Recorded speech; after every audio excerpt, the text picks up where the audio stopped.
go live from Studio G and fighting for you from the foxhole of freedom every single day. Diving into another brand new day and another brand new hour. Warning, my friends, the Steve Gruber Show often results in extended periods of pride in America, optimism, and enthusiasm for the future. Kicking off the live broadcast and Real America's Voice and MTN and reaching a growing global audience, this is the Steve Gruber Show. It's a no panic zone, folks. Here are three big things you need to know this hour. Number one, Longtime and famous Democrat pundit has predicted that the Trump administration will collapse within 30 days. Oh, wait, that was 3 months ago. Doesn't look like it's collapsing to me. Number two, President Trump continuing his whirlwind Middle East tour and is signing deals every step of the way. And while many support the effort, others are still asking some questions. And number three, I've been talking about the dishonest and failed corporate media here for, well, since the program began, for years. And at one time I worked in that shallow cesspool. I was paid directly by NBC. That's where my checks came from. But it's getting worse, and they seem incapable of taking responsibility for the failures we all see. Jake Tapper, for example, making the media rounds, boosting his latest shameless money grab, a book titled Original Sin. President Biden's decline, its cover-up, and his disastrous choice to run again. It's now, in 2025, that the media wants to talk about Joe Biden's cognitive decline? Really? Now they're ready to admit that there was a cover-up? Really? Where were these truth tellers when we, the faithful, were screaming it from the rooftops for years? This is nothing but a hypocritical cash cow for Tapper and his cronies, and I'm here to call it out. For 4 years, the legacy media, your New York Times, your Washington Post, your CNN, ran interference for a man who couldn't string a sentence together without a teleprompter and a prayer, and usually a handler. Tapper wants us to believe that no one could have guessed that Joe Biden was in decline. And this is what you and I saw, and in fact, everyone saw and heard during his 4 years in office every single day. Listen to this. America is a nation that can be defined in a single word. I was in the foothills of the Himalayas with Xi Jinping. I just found it interesting that Biden's being Biden's being an extremist.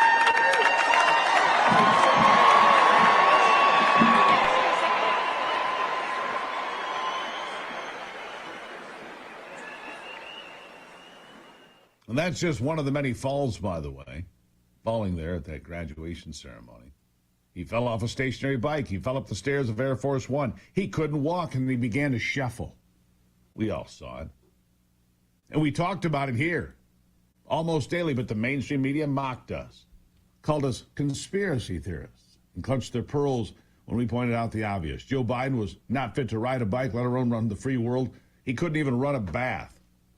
And now with Tapper's book set to hit shelves May 20th, they're suddenly shocked they are, that Biden's team hid his serious decline. Give me a break. It's like a fox guarding the hen house and then writing a tell-all about how the chickens disappeared.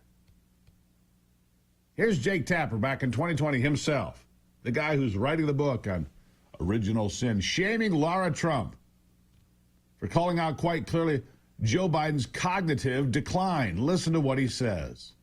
Comment earlier in the campaign about Joe Biden. Let's take a listen to that. Every time he comes on stage or they turn to him, I'm like, Joe, can you get it out? Let's get the words out, Joe. You kind of feel bad for him. How do you think it makes little kids with stutters feel when they see you make a comment like that?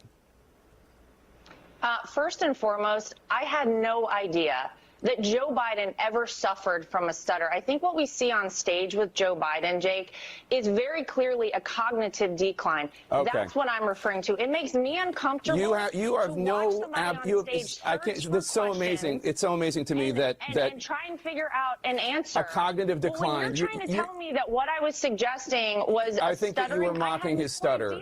Yeah, I think you were mocking his stutter, and I think you have absolutely no standing to diagnose somebody's cognitive decline. I would think that somebody in the Trump family would be more sensitive to people who do not have medical licenses diagnosing politicians from afar. Plenty of people have diagnosed your father from afar, and I'm sure it offends you. Your father-in-law from afar. I'm sure it offends you. You don't have any standing to say. Diagnosing him. What I'm saying, Jake, you just talked about a cognitive decline. There's the same guy who just wrote the book, Original Sin. Right. Unbelievable. Let's talk about Biden's cognitive decline, a condition that Tapper said there was no evidence of. Shall we? The man skipped his annual physicals, the cognitive exam, every single year of his presidency. In 2021, his physician, Dr. Kevin O'Connor, conveniently left out any mention of a cognitive test in Biden's health report. Same story 22, 23, and 24. Crickets. The White House brushed it off, saying Biden's daily activities were proof enough of his mental sharpness. You know, here's Joe Biden defending that decision, too, because, of course, what else could he do? Listen. Would you be willing to undergo an independent medical evaluation that included neurological and cognitive tests and release the results to the American people? Look, I have a cognitive test every single day. Every day I have that test. Everything I do. You know, not only am I campaigning, but I'm running the world. And that's not how it sounds like hyperbole. But we are the essential nation in the world. I don't know if I was right. And every single day, for example, today, before I come out here, I'm on the phone with the Prime Minister of, well, anyway, I shouldn't get into detail, but. Yeah, there it is. It seems like a long time ago now, doesn't it? You see Donald Trump all over the place, working at 5 in the morning, 10 o'clock at night. Right now he's giving a speech at Qatar. Right now as we speak, to the military base in Qatar. He's there today. 6 in the morning giving a speech, talking to the military. We're supposed to believe, I mean, that is, looking back at Joe Biden, it's frightening. We were supposed to believe his daily activities were a cognitive test? Really? Like shuffling across the lawn, whispering into microphones, or calling out for dead members of Congress during speeches? The media ate it up, never pressing harder. They let Karine Jean-Pierre dodge questions about Biden's health like she was auditioning for the Olympics. Now these pundits are laying the blame entirely at the feet of Democrat politicians. Chuck Schumer dodged the question on Joe Biden not being fit to be president, and then Chuck Todd blames Democrats when little Chucky Todd, was one of the biggest offenders and liars on TV and was as complicit as anyone else. Listen. Did you really not have any idea that he was not fit to serve a second term? Casey, we're looking forward. We have the largest Medicaid cut in front of us. We have the whole federal you're government facing all at of this risk. because you lost a presidential election. And is that not Joe Biden's responsibility for deciding to run again? We're looking forward. That's it? We're going to hold it right there. That's it. For now, we're going to deep dive this when we come back after the break. But you know the thing, I'm still stunned thinking about Joe Biden there, those comments. Every day we went through that, every single day on this program. Jake Tapper, we had no idea. How dare you call him out for a stutter? It wasn't a stutter, Jake. It was a synaptic relay delay that was massive and pronounced and getting worse. Anyhow, we'll leave it there for now. It's the Steve Gruber Show. Good to have you on board where the honest media lives. I'll be right back.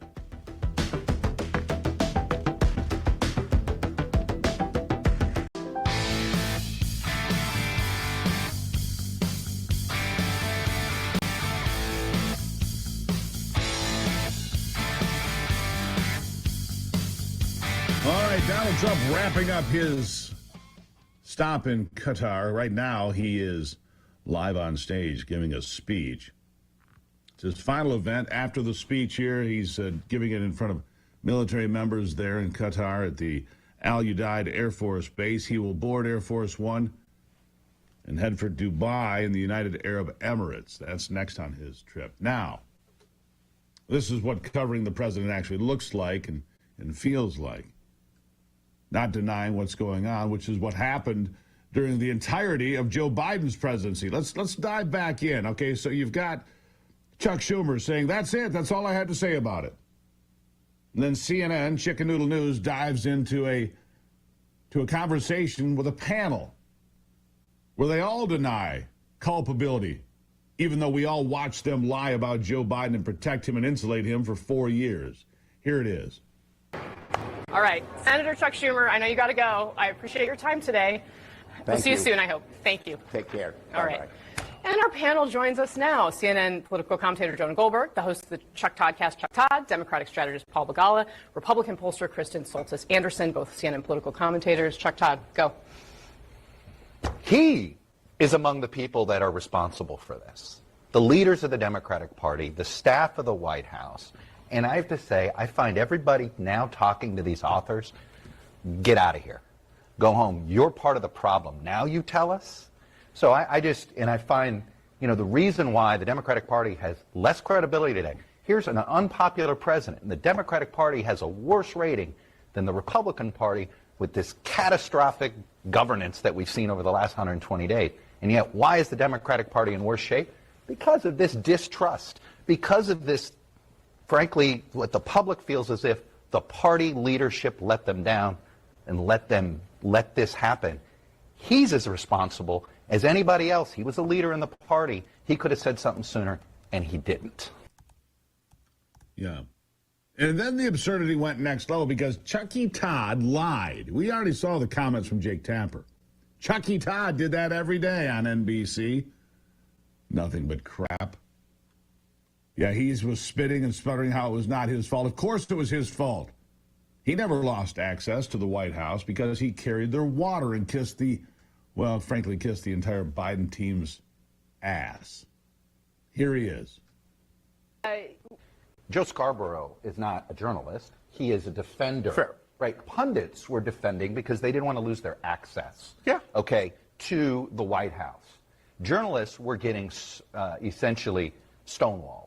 Yeah, no, look, so the actual journalists are doing the work. So that's where I want to draw a line because I do sort of resent this idea that somehow it's the media's fault that Joe Biden ran for president. Ultimately, it is Joe Biden, the West Wing, and the Democratic Party who created this disaster. That's all fun. You didn't vet it, Chuck. Lying little weasel. Little Chucky Todd wants to wash his hands of the whole thing, but this was him downplaying the Hur report. Remember, Robert Hur came out and said he's an elderly man with a poor memory. He would never stand up in court. And what did little Chucky Todd say? Oh, it was part of a right-wing noise machine. Yep, a career professional prosecutor, just a noise machine. Here's Chucky Todd. Listen to this. Chuck, this is sort of a narrative that is the classic death by a thousand cuts, right? You know, the Cole and the Helmut Kohl and the Francois Mitterrand. And it's these tiny little things, and every moment, of course, gets amplified by the right-wing noise machine. And it certainly does. And you're seeing with this in this report. There's an easy way, though, for the White House to basically make this report pointless about his memory. Which is? Put them out there. Yeah. Let's see will it. they? Put them out there all the time. The easiest way to get rid of this storyline is to get them out there. There is Chucky Todd, a right-wing noise machine. Well, Todd and the likes of him want to pretend like the big story was kept from them. It was just not available, but there it was in front of them, just like it was in front of me, and I called it out every single day.